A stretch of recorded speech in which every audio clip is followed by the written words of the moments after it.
सांगली जिल्हा परिषदेच्या तोंडावर पार पडलेल्या पंचायत समिती निवडणुकीमध्ये महाविकास आघाडीनं भाजपला धक्का दिलाय। राष्ट्रवादी आणि शिवसेनेनं भाजपची साथ सोडून महाविकास आघाडीला पाठिंबा दिलाय। केवळ 3 जागा असणाऱ्या काँग्रेसनं पंचायत समिती सभापतीपदी बाजी मारली आहे, तर शिवसेनेला उपसभापतीपद देण्यात आलंय।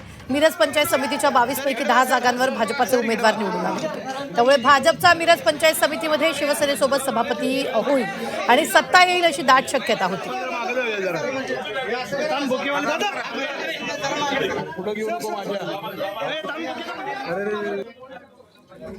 जयनगर, बेडग, मोहननगर या सर्व ग्रामस्थांचे मी आभार मानते आणि इथून पुढे सर्व कामे विकासासाठीच असतील।